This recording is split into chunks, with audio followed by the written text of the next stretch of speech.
ఓం శ్రీ కల్కి అగస్తీసాయ నమో నమః. 80వ దినము. 108 దినముల ఆత్మగాయత్రి సాధన చేసే శిష్యులకు, 48 దినముల ఆత్మగాయత్రి నోమును చేయుచున్న ప్రియమైన శిష్యులకు శ్రీ పంచానందుని అనుగ్రహ భాషణం. ఓం శ్రీ పంచానందాయ నమో నమః. ప్రేమ యొక్క శక్తులు ఈ ప్రపంచమంతటా పరుచుకొని ఉన్నవి. మానవులు తమ శక్తులను తెలుసుకున్న క్షణం ఆనందమే మిగులును. ఆకాశంలో మెరుస్తున్న నక్షత్రాలన్నీ ఒక కులమునకు, ఒక లోకానికి సంబంధించినవి కావచ్చును. శ్రీ పంచానందుడైన నేను గంధర్వ కులానికి చెందిన వానిని. ఏ ఒక కులానికి, లోకానికి చెందగా విడిగా తిరిగే నక్షత్రాలు కూడా ఉంటాయి. అయితే అవి మానవ రూపం ధరించి అతి ఉన్నతమైన దైవ కార్యములను చేపట్టి ఉండవచ్చును. ఆకాశంలో తిరిగే నక్షత్రములను గురించి తెలుసుకొనుటకు చాలా కాలం అవసరమగును. ఒక నక్షత్రంగా వికసించి తిరుగుట అన్నది ఈశ్వరుని కరుణ వలన జరిగే ఒక ఘటన అయి ఉన్నది. ఒక మనిషి ఎన్నిసార్లు జన్మ ఎత్తినను ఈ భూమి గురించి పూర్తిగా తెలుసుకోలేడు. ఎవరికైనాను ఈ భూమి అంతటా ప్రయాణించి చూసి అర్థం చేసుకొని అనుభూతి చెంది స్పష్టత పొందుట అన్నది వీలు కాదు. అదేవిధంగా అంతరిక్ష లోకమును కూడా పూర్తిగా తెలుసుకుంట అన్నది ఎటువంటి ఒక నక్షత్రమునకైనాను సాధ్యపడదు. ఎందువలన అంటే అంతరిక్ష లోకం ఎల్లలు లేనిది. దాని కదలిక అనేది బుద్ధికి భావనకు అందనిది. శ్రీ పంచానందుడైన నేను నక్షత్ర లోకములోని ఒక ఆనంద స్వరూపాన్ని. భూలోకంలో కూడా అపరిమితమైన శక్తులు పరుచుకొని ఉన్నవి.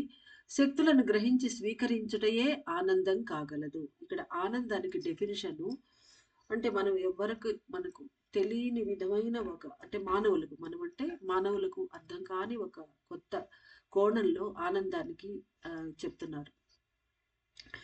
శక్తులను గ్రహించి స్వీకరించటమే ఆనందమట. అంటే ఏ శక్తులు అయితే భగవంతుడు ప్రకృతిలో సృష్టించి ఉన్నాడో ఆ శక్తుల్ని ఇగ్నోర్ చేసి మనం బతుకుతున్నాం కాబట్టి ఆ శక్తుల్ని స్వీకరించడం అదే ఆనందం అంటున్నారు. అంటే మన ఆనందం లేకుండా ఉండడానికి కారణం భగవంతుడు ఇచ్చిన అన్ని శక్తులను పూర్ణంగా వాటిని లోపలికి తీసుకొని ఆనందపడట్లే మనం. అది కారణం అంటున్నారు స్వామి.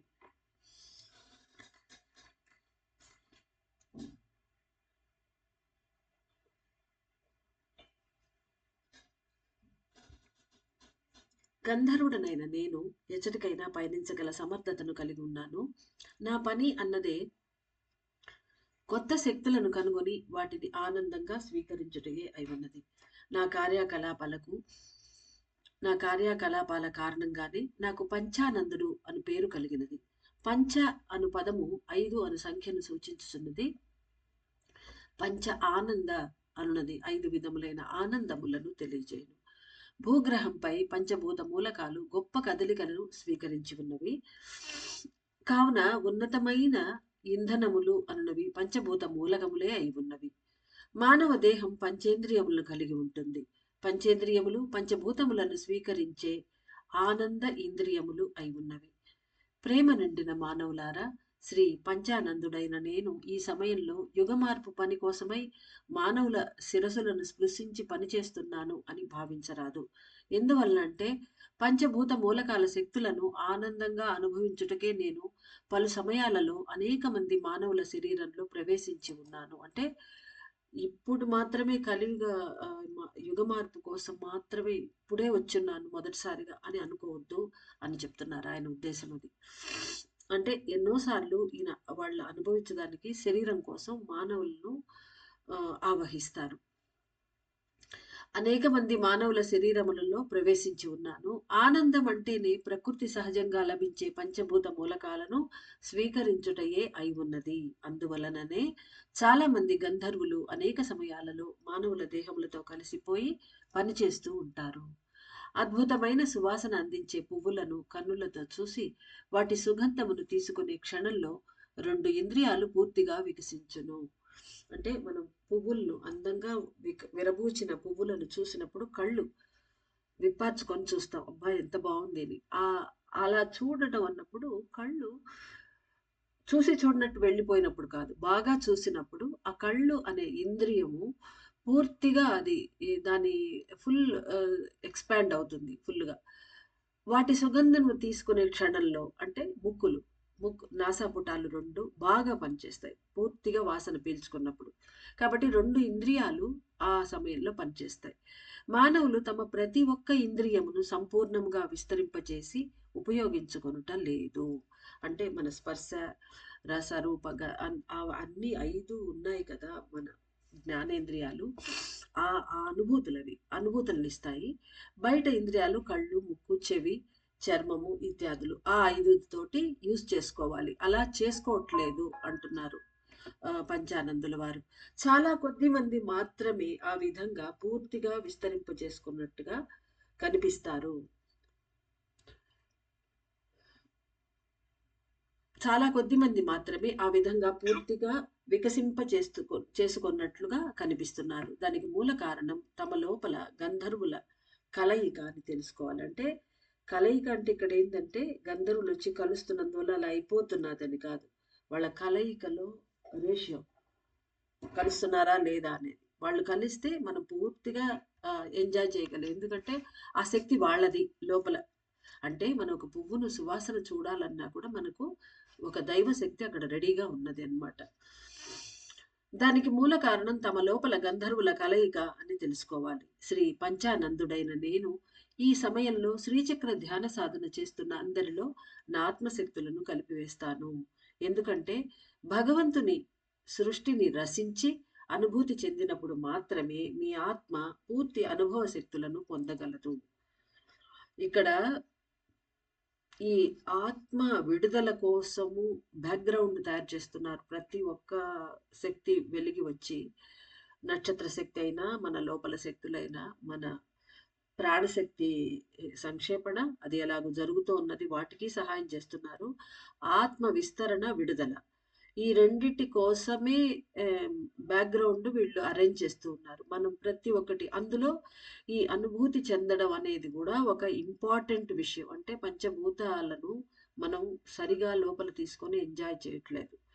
అది చేస్తే కానీ అది చాలా ఇంపార్టెంట్. కాబట్టి పంచానందుడు అనే ఆయన్ని అగస్త్యుల వారు రప్పించి ఉన్నారు. ఆయన దిగి వచ్చాడు.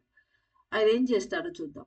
శ్రీ పంచానందుడైన నేను ఈ సమయంలో శ్రీచక్ర ధ్యాన సాధన చేస్తున్న అందరిలో నా ఆత్మశక్తులను కలిపివేస్తాను. ఎందుకంటే భగవంతుని సృష్టిని రసించి అనుభూతి చెందినప్పుడు మాత్రమే మీ ఆత్మ పూర్తి అనుభవ శక్తులను పొందగలదు. అంటే ఆత్మ కిందొచ్చి మనిషి జన్మ ఎందుకు తీసుకుంటుందంటే భగవంతుడి సృష్టిని తెలుసుకోవటం కోసం, దాన్ని అనుభూతిలోకి తీసుకురావడానికి కోసం. ఎందుకంటే భగవంతుడు తనకు తానే చేసుకోలేడు కాబట్టి కిందకి దిగొస్తాడు మనిషి రూపంలో. అంటే ఆయన జీవాత్మను పంపిస్తాడు. అందులో ఆయన ఉంటాడు మళ్ళా పంపించి. కాబట్టి ఆత్మ అంటే ఆయనే. కాబట్టి ఆ ఆత్మ పూర్తి అనుభవం పొందకపోతే అది బాగా విడుదల కాలేదు. అది అన్నమాట. అంత ఇంపార్టెంట్ ఇది. అనుభవం అనేది ముద్రించుకొనకుండా శక్తుల రూపంలో లోన కలియును. అనుభవం అంటే ప్రాణం మీద ఇంప్రింట్స్ అంతా పడిపోతాయి కదా! మళ్ళీ అవన్నీ క్లీన్ చేసుకోవడాలు ఇవన్నీ జరిగాయి. అలా కాకుండా ఆత్మ చేసుకునేది వచ్చి అలా ఉండదు. అది అనుభవం అనే ముద్రలు అవి. అంటే ముద్రలు వాటిని తీసేయాల్సిన అవసరాలు అలా ఉండవు. ఒక అనుభూతి అన్నమాట అది. అనుభవం అనేది ముద్రించుకొనకుండా శక్తుల రూపంలో లోన కలియును. ఆత్మ అంకిత ముద్రలను స్వీకరించదు. ఎలా అయితే మనకు ప్రాణశక్తి కదిలినప్పుడు మన లోపల ఆ సాఫ్ట్ టిష్యూ పైన పడిపోతాయి మన కర్మ ముద్రలు, సంచిత ముద్రలు. అలా ఉండవు ఇవి. అలా ఆత్మ స్వీకరించదు వాటిని. అందుకు బదులుగా అనుభూతుల రూపంలో సేకరించుకొనును.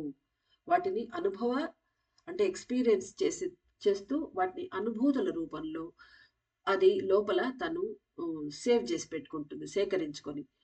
ఆకాశ మూలకం ఏ విధంగా అమరి ఉండును అని ఆలోచించి తెలుసుకొనుట సాధ్యం కాదు. ఇక్కడ అనుభూతుల రూపంలో సేకరించుకొనును అంటే మనకు ఏమర్థమవుతుంది? ఇప్పుడు ఎవరైనా ఒక మహర్షిని ఉదాహరణగా మనం తీసుకుంటే కాకభూషణ మహర్షి, లేదంటే మార్కండేయుల వారు, మనం పెద్ద పెద్ద ఆత్మల గురించి మాట్లాడుకుంటున్నాం. వాళ్ళు ఇక్కడ భూమి మీద మనిషిగా వచ్చి పుట్టి రకరకాల ఎక్స్పీరియన్స్ చేశారు, అనుభూతులు స్వీకరించి పోయినారు.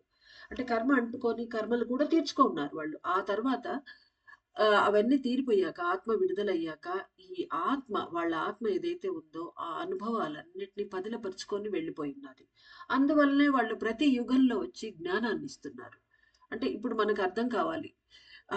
ఆత్మ ఎందుకు పూర్తిగా అనుభవం తీసుకొని వెళ్తుంది అని. అంటే ఇక్కడికొచ్చిన పర్పసే అది. సర్టెన్ అనుభవాల్ని పొందాలనే వచ్చింది. కాబట్టి అది పొందకుండా వెళ్ళలేదు. మళ్ళీ పుట్టాల్సొస్తుంది అందుకని. కాబట్టి అనుభూతుల రూపంలో సేకరించుకొనును. ఆకాశ మూలకం ఏ విధంగా అమరి ఉండును అని ఆలోచించి తెలుసుకొనుట సాధ్యం కాదు. అలా కాక దానిని అనుభూతిగా స్వీకరించవీలగును. అంటే ఒక ఉదాహరణ చెప్తున్నారు పంచానందుల వారు. ఇప్పుడు పంచభూత మూలకాలున్నాయి గదా! అందులో ఆకాశం కూడా ఒక మూలకం. స్పేస్ మాలిక్యూల్‌ని ఏ విధంగా వాటిని లోపలికి తీసుకోవాలా? అది ఒక ఫీలింగ్ లాగానే ఫీలింగ్ అంటే చిన్న పదం ఇంగ్లీష్‌లో అనుభూతి. ఆ అనుభూతి లాగానే స్వీకరించ వీలగును అంటున్నారు. కావున మీ లోపల నా కలయిక అనేది అనుభవ భావనలను స్పందింపచేయును అని తెలుసుకొనండి.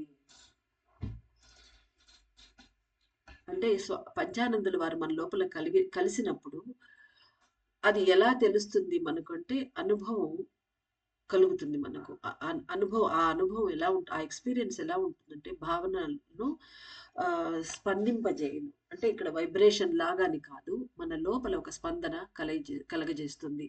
మనం ఒక ఫీల్ చేస్తాం లోపల. ఒక పువ్వు నుండి మకరందం స్రవిస్తూ ఉన్నప్పుడు దానిని చూసి కూడా పట్టించుకోక వెళ్ళిపోతున్నారు మానవులు. అంటే వీళ్ళ మెసేజ్‌లన్నీ అలాగే ఉంటాయి. సడెన్‌గా ఒక విషయం చెప్తారు. ఇక్కడ మన గురించి చెప్తున్నారు. అంటే ఆ అనుభూతులను లోపల కలగజేస్తుంది నా కలయిక అని చెప్తూ ఆ సందర్భంలో ఏం చెప్తున్నారంటే, ఒక పువ్వు బాగా వికసించుంటుంది. అందులో నుంచి తేనె కారుతూ ఉన్నా కూడా దాన్ని చూసి కూడా అంటే ఎంత పెద్ద విషయం. ఒక చెట్టు, ఆ చెట్టులో ఒక పువ్వు, ఆ పువ్వులో నుంచి ఎక్కడి నుంచో అమృతం లాంటి ఒక తేనె కారుతోంది. అది ఎంత గొప్ప విషయం. భగవంతుడి సృష్టి ఎంత బావుంది అని మనం ఒక సెకండ్ నిలిచి దాని వైపు తేరిపార కూడా చూడట్లేదు. అదే నిజం. అదే చెప్తున్నారు ఆయన. వాళ్ళకి బాధ. భగవంతుడి సృష్టిని అలా అవహేళన చేసి మానవులు వెళ్ళిపోతున్నారు అని. ఇకపై రాబోయే కాలంలో మీ శిరస్సులలో నా శక్తులు సంపూర్ణంగా కలియగలవు.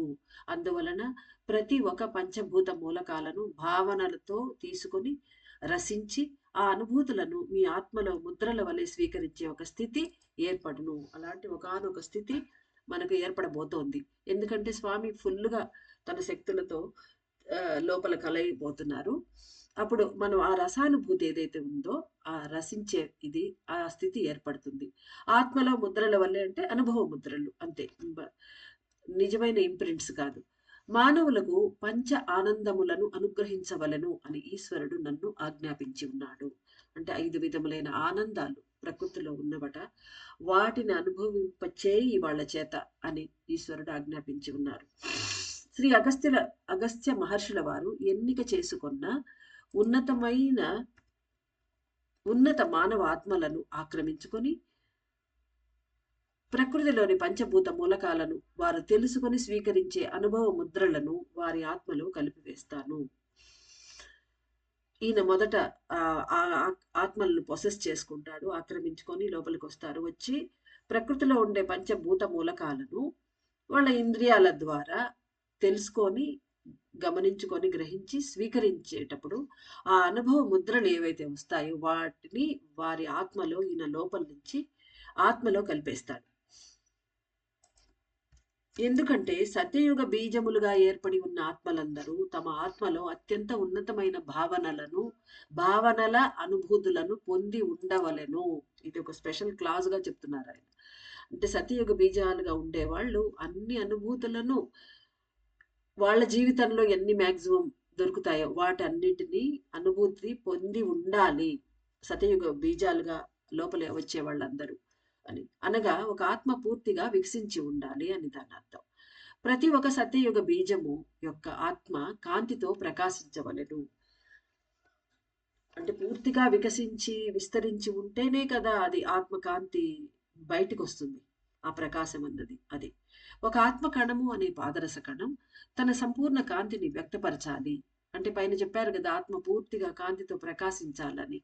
అలా కావాలి అంటే అనంతమైన అనుభవ భావానుభూతులను సంపూర్ణంగా పొంది పూర్తి వికాసమును పొంది ఉండవలెను. దేవతల సంక్షేపణ త్వరితగతిని సాగుతున్నది. అంటే అమ్మవార్లందరూ సంక్షేపిస్తూ ఉన్నారు. ఫాస్ట్‌గా అవుతోందట ఆ పని. అటువంటి ఈ సమయంలో ప్రతి ఒక్కరి ఆత్మ మెత్తబడి, కరిగి, విస్తరించి కదలవలసి ఉన్నది. ప్రతి ఒక్క ఆత్మ కణము విస్తృతి చెందాలి అంటే అది కరగాలి. అంటే మన ఆత్మ కణాలన్నీ గడ్డకట్టి ఉంటాయని తెలుసు కదా మనకు. అవి బాగా కరగాలి. మెత్తబడి, కరిగిపోయి కదలాలి. అంటే పని చేయాలి. ఆ తర్వాత అది విస్తరించిపోవాలి, వ్యాపించిపోవాలి ఆ తర్వాత. ప్రతి ఒక్క ఆత్మ కణము విస్తృతి చెందాలి అంటే అది కరగాలి.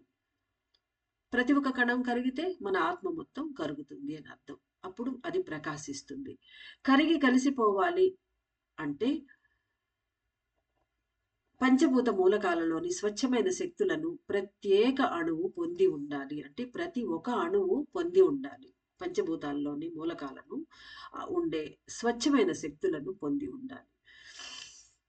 మనం అలా పొందకుండా మనము భౌతిక పరంగా ఏం చేస్తున్నాము, బయట ఉండే వాటిని ఆస్వాదించకుండా, అవి తీసుకోకుండా మనం పూర్తిగా కృత్రిమమైన వాటి మూలకాల మీద ఆధారపడిపోయి ఉన్నాం. అందుకని చెప్తున్నారు.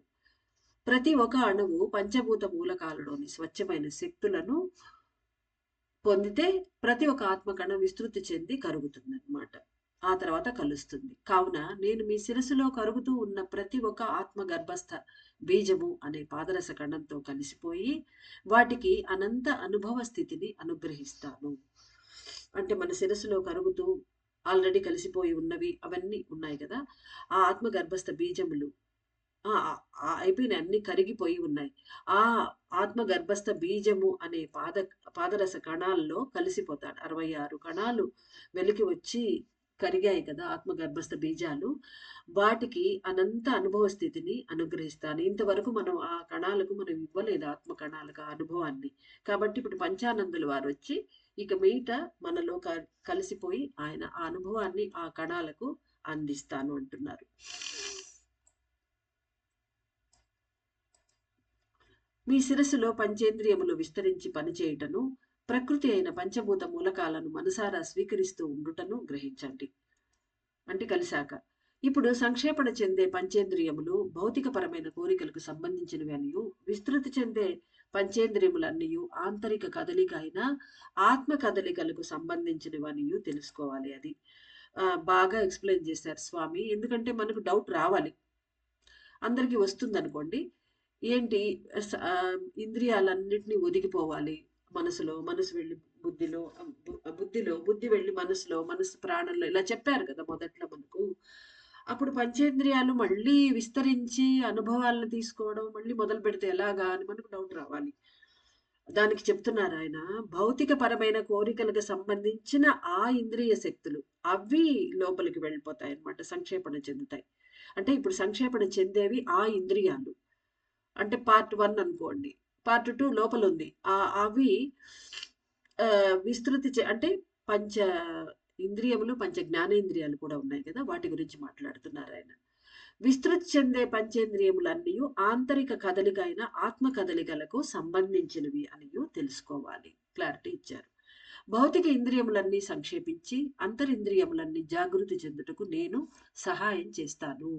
ఈ సమయంలో భువనములకు అధిపతి అయిన తల్లి భువనేశ్వరి దేవి అనేక మంది దేవతలతో కలిసి సంక్షేపిస్తూ ఉన్నది. అంటే ఈరోజు అమ్మ పంచానందుల వారు వచ్చిన ఈ రోజున అమ్మ భువనేశ్వరి స్టార్ట్ చేసింది తన సంక్షేపణ అనేక మంది దేవతలతో కలిసి.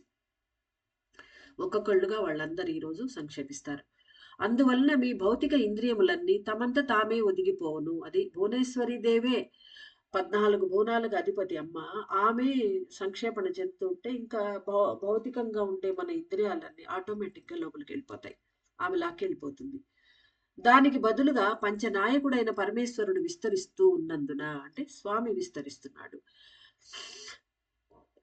అంతరింద్రియములు వేగముగా పనిచేయను. పంచనాయకుడు అని ఎందుకన్నారంటే పంచభూత నాయకుడు కదా ఈయన, పంచభూతేశ్వరుడు.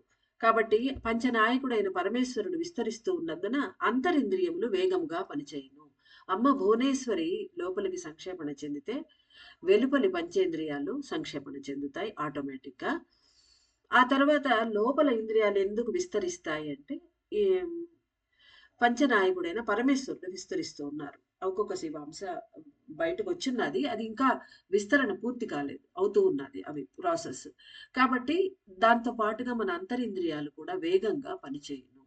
ఎందుకంటే ఇదంతా వెలుపలతో పాటు మనలో ఎక్కువగా పనిచేస్తూ ఉన్నది. అందువలన పంచానందుడైన నేను కూడా పరమానందాన్ని అనుగ్రహిస్తాను. మీ ఆత్మ తన అనుభవ శక్తులను ఇంధనంగా నిల్వ చేసుకుంటుంది. అంటే ఏ అనుభవ శక్తులైతే ఉన్నాయో ఈ ఆనందం అనేది, ఆనందం కూడా ఒక శక్తి ప్రేమలాగానే. కాబట్టి మన శక్తిహీనులం అయినాము, కలియుగ వాసులము అంటే ఏమని అర్థం? కలియుగ ఎల్లలో ఉండేవాళ్ళం. మనకు ప్రేమ అనే శక్తి లేదు, ఆనందం అనే శక్తి అస్సలు లేదు. అందువల్ల మన శక్తిహీనులుగా ఉన్నామని ఇప్పుడు అర్థమవుతున్నది. మీ ఆత్మ తన అనుభవ శక్తులను ఇంధనంగా నిల్వ చేసుకుంటుంది. అది నక్షత్రముగా వెలిగే సమయంలో ఉన్నతంగా విస్తరించి పనిచేయను. అంటే తర్వాత కూడా దానికి ఆ శక్తులన్నీ, ఆ అనుభవాలను లోపల తీసుకొని వెళ్తుంది పైన. వెన్ మనం ముక్తి పొందినప్పుడు, ఆ తర్వాత నక్షత్రంగా మారి ఆకాశంలో వెలిగే సమయంలో అది విస్తృతంగా వ్యాపించి పనిచేయడానికి ఆ ఇంధనాలనేది యూజ్ చేసుకుంటుంది. దీనిలో అనేక గూఢార్థములు ఇమిడి ఉన్నవి. పైకి పైకి మనం చెప్పుకున్నాం ఆయన చెప్పింది. కానీ దీని లోపల ఉండే రహస్య అర్థాలు మనకు అర్థం కావు. అర్థం చేసుకుంటే మంచిదే. అన్నిటికీ మూలము ఆనందమే. శ్రీ పంచానందుని పరిపూర్ణమైన ఆశీస్సులు.